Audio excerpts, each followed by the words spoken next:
Exclusive: Rob Porter resigns from the White House after ex-wife tells DailyMail.com that Hope Hicks' new boyfriend choked, punched and belittled her about her weight. And the FBI knew all about it. Rob Porter has resigned from his role as White House staff secretary after a series of DailyMail.com revelations about violence towards his ex-wives. Colbie Holderness, 37, a senior analyst for the U.S. government and Porter's first wife, spoke on the record to DailyMail.com about their 5-year marriage. The couple met in 2000 at their Mormon church while they were in college. "He was never physically abusive until I honeymoon, and that floored me," Holderness told DailyMail.com. "He would throw me down on the bed, put his full body weight on top of me, then grind a knee or elbow into my body, expressing rage," she claims. She says the violence escalated to where Porter was choking her. "It was not hard enough for me to pass out, but it was scary, humiliating and dehumanizing." On Tuesday night, Porter's second ex-wife Jennifer Willoughby also shared the story of her abusive marriage with DailyMail.com. She says he dragged her out of the shower and was verbally abusive. Last week DailyMail.com revealed that Porter and Hope Hicks are dating, and were seen kissing in a cab on the way back to her apartment. Holderness confirmed that she was interviewed by the FBI about her marriage after Porter was tapped for his current White House position and required a security clearance, which he has not received.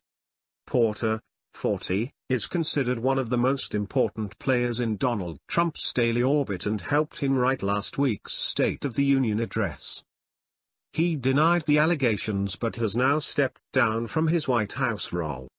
Rob Porter has resigned from his role as White House staff secretary after his first ex-wife told DailyMail.com that he choked and punched her during their marriage. Colbie Holderness, 37, who is a senior analyst for the U.S. government, spoke on the record to DailyMail.com about her 5-year marriage to Porter, detailing physical and mental abuse. She said he broke down her confidence so badly with his verbal and emotional abuse that she took an extended leave of absence from grad school. Holderness's revelations followed DailyMail.com's exclusive interview on Tuesday evening with Porter's second wife, Jennifer Willoughby. On Wednesday, White House Press Secretary Sarah Huckabee Sanders refused to comment on his security clearance, however, and dodged a question about why President Trump would accept his resignation even though the White House had emphasized the trust and faith the administration had in Porter. "As has always been our policy when it comes to security clearances, we don't comment on them. I'm not going to change that today," she said. "I can tell you that Rob has been ineffective in his role as staff secretary. The President and Chief of Staff have full confidence and trust in his abilities and his performance." Sanders then read Porter's full statement on air before adding, "He is going to be leaving the White House. It won't be immediate. But he is resigning from the White House but is going to stay on to ensure that there's a smooth transition moving forward." The two sets of revelations have stunned the White House and led to a dramatic exit for Porter. In 2010, Jennifer Willoughby, Porter's second ex-wife, filed a protective order against him after he violated their separation agreement and refused to leave their apartment. According to a complaint filed with the police, he punched the glass on the door to their home, cutting his hand in the process.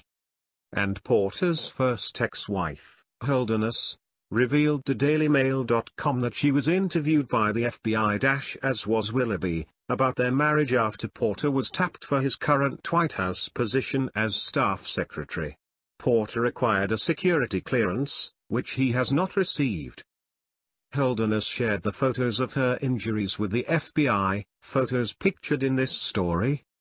Last week, DailyMail.com revealed that Porter, who is Mormon, and White House Director of Communications Hope Hicks are dating, and were seen kissing in a cab on the way back to her apartment from a bar. The White House has not yet commented on Holderness' claims. But when reached for comment about second wife Jennifer Willoughby's story, Before he had resigned, Porter told dailymail.com, "I will not comment about these matters, beyond stating that many of these allegations are slanderous and simply false." John Kelly, Chief of Staff, had fiercely backed Porter. "Rob Porter is a man of true integrity and honor, and I can't say enough good things about him. He is a friend, a confidant and a trusted professional. I am proud to serve alongside him," he said. But, rather than being a man of integrity, first wife Colbie says Porter is a bit of a monster and has displayed a pattern of abuse with women. "I was his first wife, and it wasn't until there was a second wife and then a long-time girlfriend reaching out to me, who was experiencing some weird things. I started to realize that he keeps getting away with it. It's a pattern now, it hasn't gone away." Colbie, whose maiden name is Paulson, met Porter at a Mormon church in 2000 while she was attending Wellesley to double major in American Studies and Political Science. Porter was attending Harvard to study government. Her first impressions were that he was charming and charismatic. "Rob is very intelligent, that's what drew me to him," she said. "We had a mutual interest in government and public policy. We seemed to be well paired. We got to know each other a little bit at church, but he quickly asked me out and we became a couple. We became very serious, very quickly, but it was rocky. He was never physical with me while we were dating, and now I see there were red flags, left and right. He was verbally abusive and emotionally abusive all during that time, which I understand now, and we were fighting a lot. He would belittle me constantly about my weight, my sexiness, how good I looked to him or didn't look to him.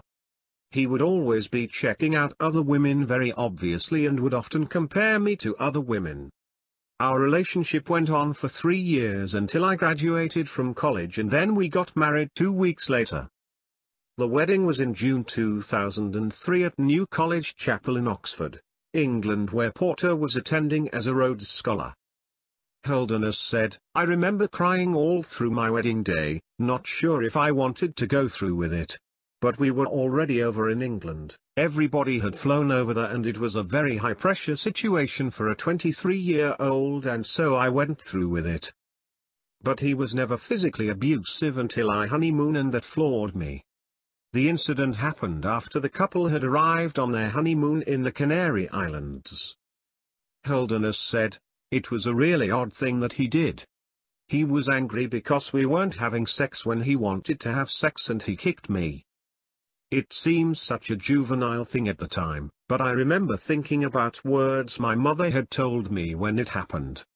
She had passed away before I graduated from college. She told me that she had once warned my father that if he ever hit her, she would leave him. My father never did anything like that because he's a very good man, but I remember those words passing through my head right after Rob kicked me. I was thinking, what do I do? I just got married." It was a kick which, although it hurt, was ridiculous at the same time. "That was the first time he hurt me, and then the doors opened.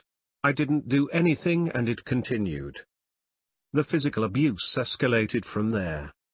Holderness, who has remarried, said, "In a sense I couldn't believe it was happening to me. I was a well-educated woman, he was well-educated man, we came from good families. It just didn't seem real. I think I was in denial.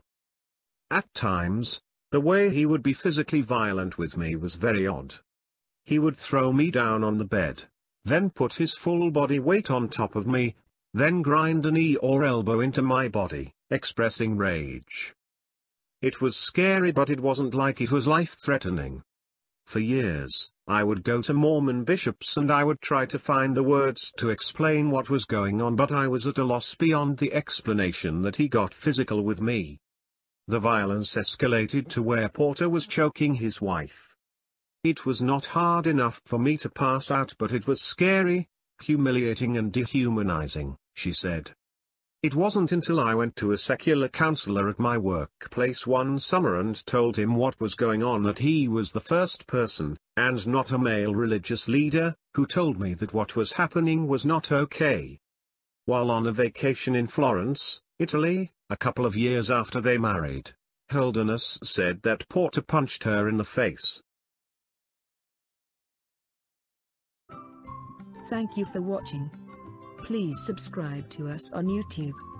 If you like, donate to us, visit home on the page PayPal.